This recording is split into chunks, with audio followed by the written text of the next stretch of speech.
Up, everyone? This is the award-winning entrepreneur O.D. Harris, and we have my good friend in the building, the Honorable Mayor Corey Woods. What's going on? What's going on, Councilman Harris? How are you? Hey, man, you looking good, man. Look, don't be trying. Look, you can't be coming on the show, man, looking better than me, man. You supposed to put on a T-shirt or tank top or something. Look, man, there was no memo that I received in advance. So I just put on what I had. The first thing I saw in my closet. But when I knew I was going to be on the O.D. Harris podcast, I felt like I had to come correct. So, Hey, you know what? Today we're going to be talking about great leaders lead, and what a way to lead us in. And so, hey, everyone, welcome to the award-winning entrepreneurship show with your boy, O.D. Harris. Listen, I'm glad to have the Honorable Mayor Corey Woods on here. And today we're going to be talking to you all leaders that's out there leading. We're talking to leaders that lead, not to the lazy leaders. Now, lazy leaders, I need you to get off the couch. I know there's a lead in you. You just happen to be on the couch, hanging out, eating them potato chips, but I know that you have a lead in you. So we have the Honorable Mayor Corey Woods. What's going on, sir? How you doing? Things are great. Just a busy time getting off of vacation and all the holidays and New Year's. But we are right back at it here in the city of Tempe, and things couldn't be going any better. Hey, man, you got it looking good over there. So, hey, you guys know how we do this, right? We keep it real. We keep it 100. We throwing all the blows, but we're going to inspire you, uplift you, and motivate you. And today we are inspiring, uplifting, and motivating leaders. And Mayor Corey Woods is a phenomenal leader. Hey, he has some great credentials. Okay, he's been leading for a very long time. And I want to just say something about Corey. Leaders who lead by example, and he went to school. I'm sorry to say that he did go to a university that we won't mention on this podcast because you guys know it's go green, go white. But he went to that other school. What school was that? What's the name of that school again? The University of Michigan, go blue. No. Oh my God. Now I'm gonna have to reset this whole podcast. I'm gonna have to edit. Make sure you edit this out. I edit that out, okay? Well, and I will say for all my Arizona folks out there too, I have a master's from Arizona State University. So also go Devils. Go Devils. All right. Hey, so you guys know we're here. We're gonna be talking about the pros and cons of leadership. So, Corey, you've been doing this for a while. So when did you notice that you was going to be a leader? Like, when did you know, like, hey, I think I'm a leader? Were you playing on the soccer field? Was you leading the basketball team? When did you first identify, like, I might just be a leader? So it's an interesting story. Back in 1988, watching the presidential election, I was probably, 9 at the time. And watching the presidential election between Michael Dukakis, who was the governor of Massachusetts at the time, and George H.W. Bush, who was Ronald Reagan's vice president, and they were running against one another for president. And my parents were very interested in the political world and watched a lot of political TV. They watched all the debates that were televised. And so one night I was sitting up watching this debate with them, probably at some point in September or October of 1988. And I remember just being completely fixated by this whole thing about these two guys, dressed in suits, talking about foreign policy, domestic policy. And I just thought, wow, this is the kind of thing that I would really like to do. So even at the age of about 9 years old, I kind of recognize that's what I want to do. I want to be one of these guys up here having an impact on very far and wide-reaching policies. And I've been fortunate enough to be now entering my 10th year of public service right here in the city of Tempe. Well, thank you for your service, man. What a great story. Let me ask you something. What's the most challenging thing that you think that you have faced or leaders face every single day? I think the challenge that I sort of tell people, especially who are up and coming leaders or folks who are just getting into the political world, is you're never going to be able to make everyone happy. regardless of what position you take, no matter how well researched it is, no matter how much you think that it's the right thing to do, there are always going to be people on the other side of the issue saying you shouldn't have done that, or you shouldn't have done it that way, or you should have done it faster. And so the reality is you have to do kind of what you think is in the best interests of the majority of your constituents. And you also have to do what makes you feel good and, frankly, what will allow you to look yourself in the mirror and put your head on the pillow at night and feel confident. And so the reality is, you have to realize, even if 60% of the people actually support a position that you're taking, that means 40%, 4 out of 10, don't support that position. And so the reality is you have to govern for everyone in your community. And whatever position you take, you're going to have some people in support and some people opposed. But as long as you're really listening to your constituents and doing what your heart tells you is the right thing to do, you're probably on the right track.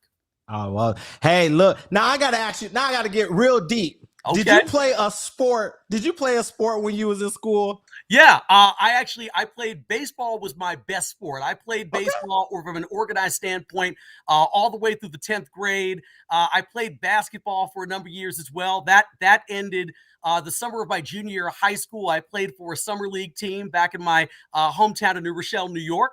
And so we kind of played on like a little a team that just sort of traveled around that sort of New Rochelle, Westchester County area and played games. So I definitely played a lot of sports, but unfortunately at the huge stature of 5'6.5", my basketball career ended rather early. I still play some pickup games from time to time, but that was pretty much it.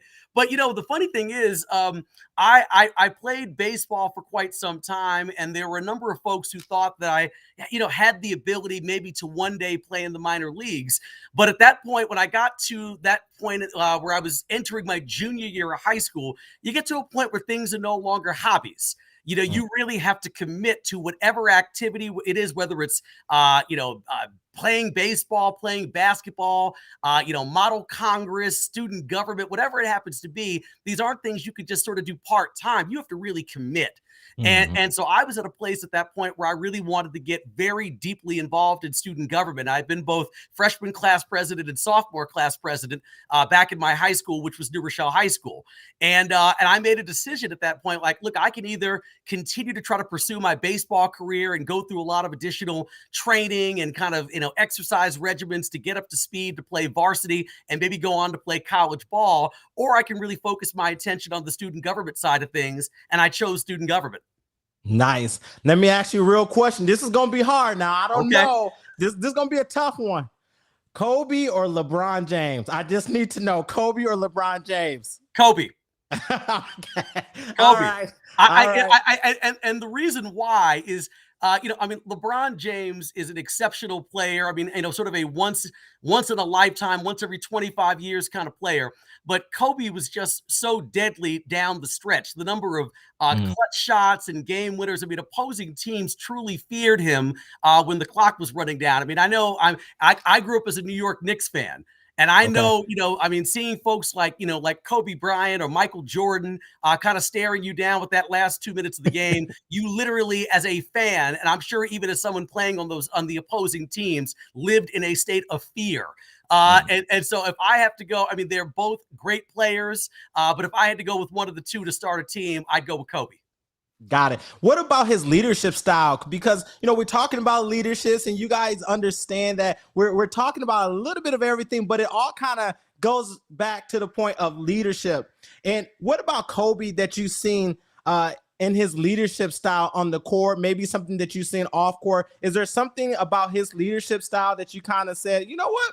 I like how Kobe lead his team, or I like how Kobe does something particular. Is there any particular things that you can point out that said, okay, he did good in this? Well, so I can actually kind of blend the Kobe and LeBron questions right now a little bit. Okay. So Kobe and I don't know either of them, never met either of them on a personal level, but Kobe's style, from everything that I understood, was very much a little bit more of a confrontational, in your face kind of style. You don't get the nickname, the Black Mamba, by being gentle. And so, that was sort of what I heard about Kobe when it came to how he chose to lead his teams and how he chose to motivate and inspire his teammates was a much more kind of in your face, like, we have to get the job done or you are going to fear me when you get back to the bench or in the locker room.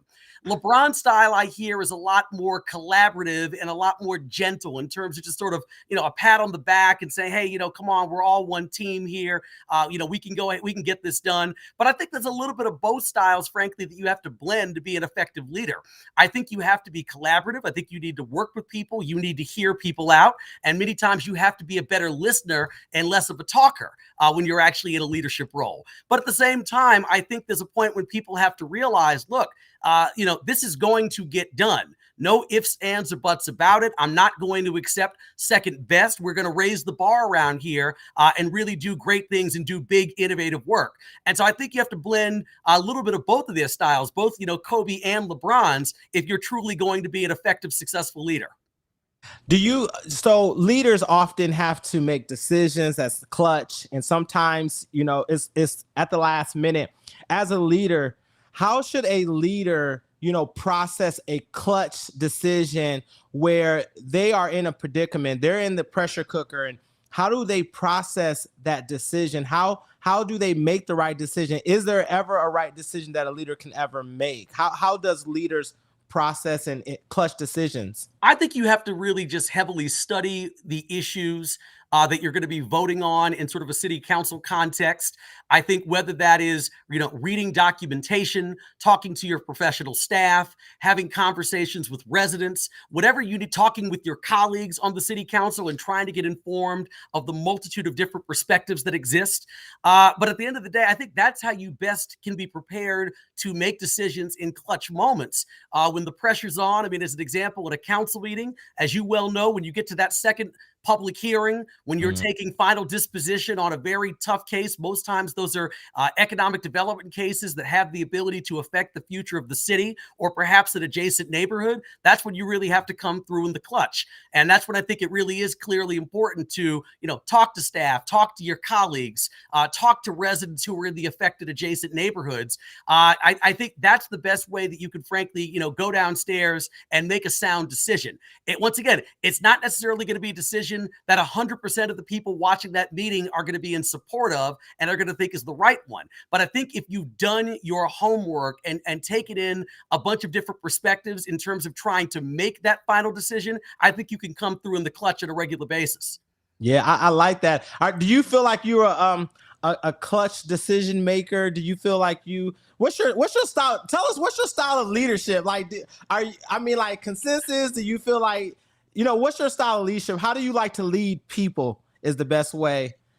I mean, to your first question, do I think that I'm a clutch performer? I say yes. I think that probably anyone sitting in this chair has to feel that way. I think it takes a certain amount of frankly, self-confidence that you have to possess in situations like that to do these kinds of jobs. Because, many times you're going to have people coming at you from, each and every direction. You're going to have, the emails you're going to get people tagging you in Facebook and Instagram and tweets, calling you out for a position that that you've taken or a position that they think you are likely to take. And so, I think I do a pretty good job of handling the pressure and trying to be prepared and making good decisions when the clock is running down and when we're in the clutch moments. But I would say, to the second part of your question, how do I think my leadership style is? I think it's generally pretty collaborative.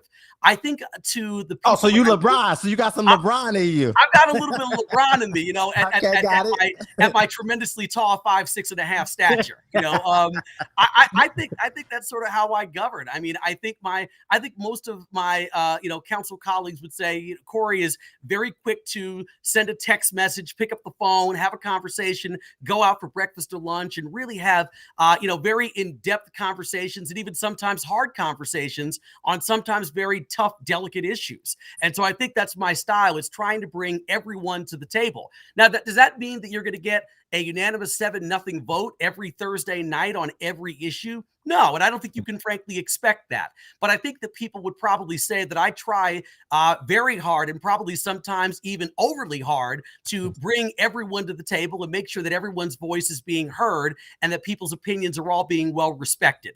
So I think that's very much my style when it comes to leadership. But I mean, look, on a personal level, at a professional level, I think that anyone in this job, whether you're, mayor, city council member, state legislator, school board member, whatever it happens to be, I think that we all think that we're able to come through in the clutch in those tough moments. I think if you didn't feel that way, it would be probably pretty tough to do this job on a regular basis.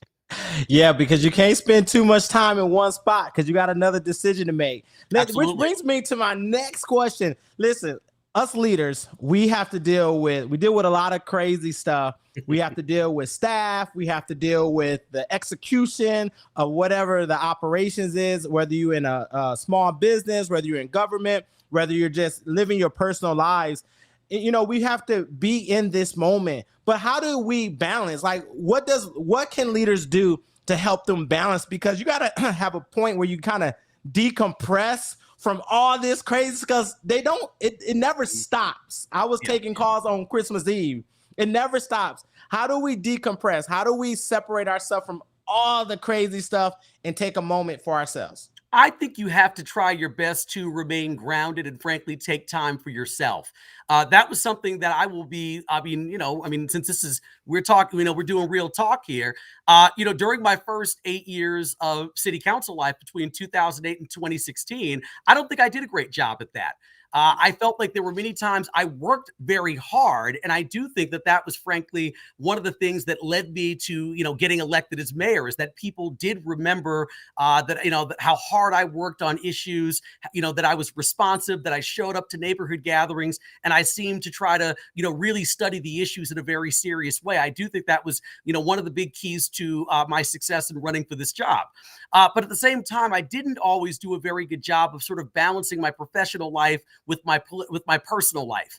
I was constantly working, and to be fair, as a single man, that was an easier thing to do, because I just, if there's no one expecting you to come home, if there's not kids who need help with their homework or need to be driven to baseball or soccer practice or music lessons or whatever it happens to be, you can really pour all of your energy and attention into your professional life, which is public service. Yes. But I did tell myself, even like when I first declared my intentions to run for mayor, that if I ever, if I was fortunate enough to be elected mayor by the residents of the city of Tempe, that I was going to try better this second go around to do a better job of taking care of myself. Because the reality is, if you're not right with yourself and you're not feeling well from an emotional and a mental health standpoint, you can't really be effective in this job. You can only burn the candle at both ends for so long before that has effects not just on your personal life, but also your professional life.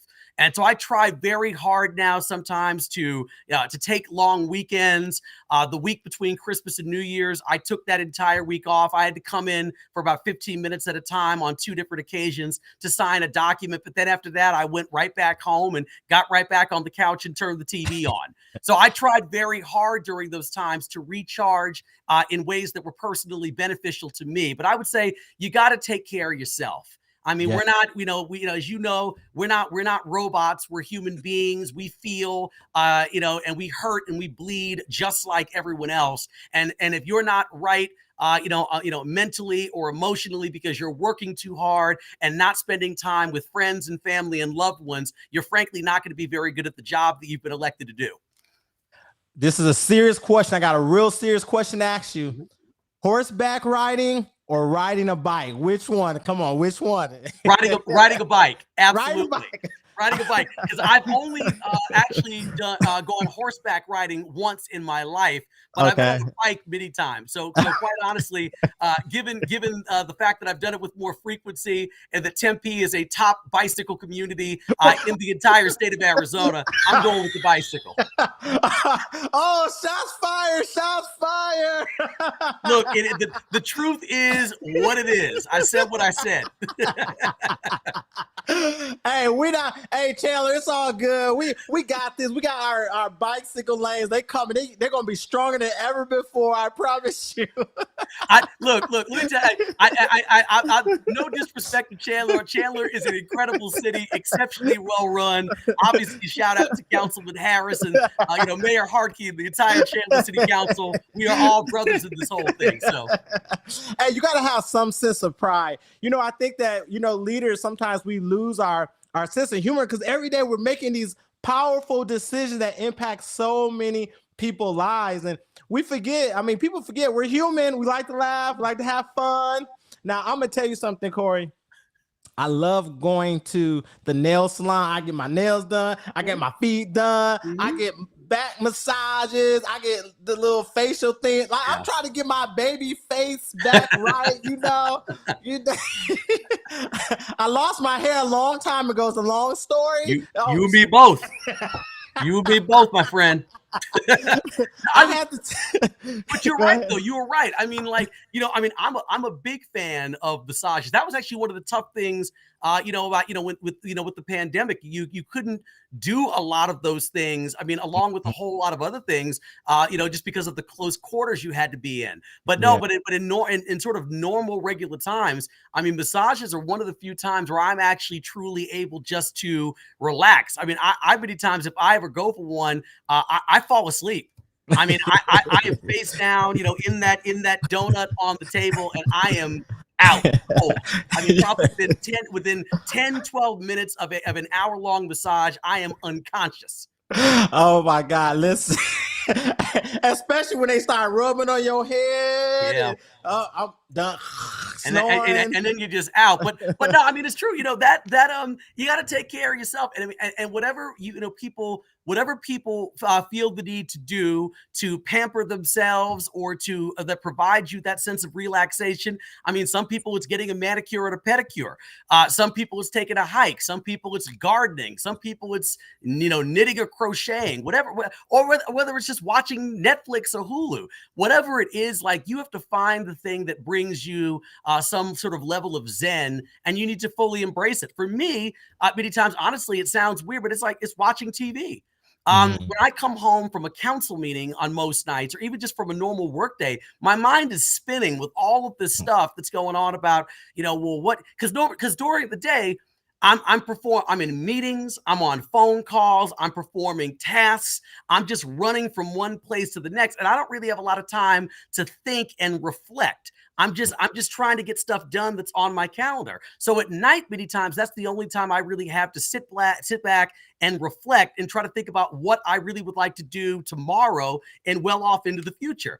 But sometimes the problem with that is actually trying to stop your brain from working and just say, I need to go to bed, because otherwise I'll be sitting up at 1:30 in the morning, still thinking about things I want to do to improve the city of Tempe and improve the quality of life for our residents and our business owners. And so quite honestly, for me, TV is the way. Like watching something else and getting wrapped up in someone else's story, whether it's real or fictional, is the best way for me to stop thinking about my own stuff and actually go to bed. You know what? I love that. So let me ask you this, and we're gonna be ending soon, y'all. It's like we're in the conclusion stages of everything. So hold fast. We're not done yet. Listen, I need to ask you this really tough question. How do you deal with failures? Because we know leaders are going to make some decisions that they're going to have to stand by, and it may not have been the right decision at that time. But they thought it was the right decision at that time that they got it, but they found out later, hey, I need to accept some responsibility. I didn't make the right decision at the time. How do you deal with failures, and how do you confront the failures that you may have had in your past that could have impacted people in your leadership chain? I think the first thing, and you actually said it in your intro. It's taking responsibility first and foremost. You have to take responsibility not just with the people in your community, but also with yourself. You have to recognize that we're not perfect individuals. We're human beings, and we're going to make mistakes. And sometimes your best, laid out plans are not going to come to fruition the way that you drew them up. Not everything works like drawing up a play, and it happens exactly the way that you actually thought it was going to happen in your mind. And so I think that the residents of the city, they want to see you accept responsibility for not only the things that you do well, but frankly, the things that you didn't do so well. They don't want people who are constantly just trying to spin things and offer a lot of shifting explanations and rationales when things don't work out exactly the way that you wanted them to. You need to step up and say, look, I take responsibility. I'm in charge of leading this city along with, the 6 other members of the city council and our city manager and our city management team. And we have to accept responsibility when things don't go exactly as we would have planned them. But I think it's also just about accepting responsibility with yourself, because if you do that, you're able to really be introspective, look at what happened, appropriately dissect it, and then try to make sure that the next time around you do it better. But you can only do that if you're frankly willing to really have that conversation with members of the public, but also internally. Oh, man, you got my soul happy right now. I'm getting ready to shout, ready to go to a black church right about now.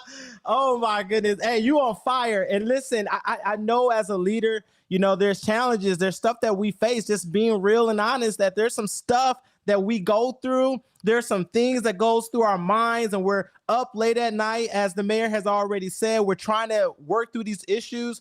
We have to find time to disconnect from them issues. We got to find time to go ride that bike, look at that sports hero, sit here and have fun and compare different athletes and their leadership styles and just decompress, get a woosah, like woosah.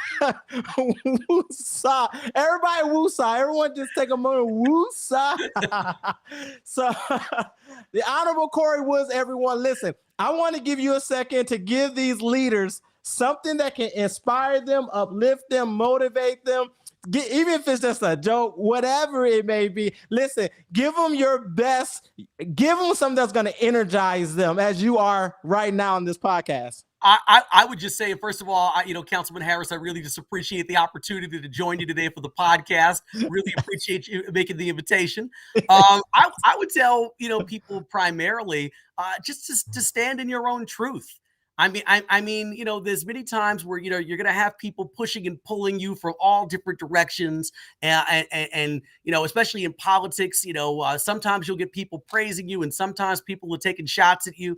But I think that you have to stand in your own truth. You have to know that what you're doing is the right thing to do. I mean, of course, once again, do your research, do your homework, try to take in a multitude of different perspectives to make sure that you're really approaching the issue from all different angles. But at the end of the day, once you've made a decision and you've come to what you feel is the right conclusion and what's best for the community or even best for yourself, you just need to stand in your own truth and stand in your own power.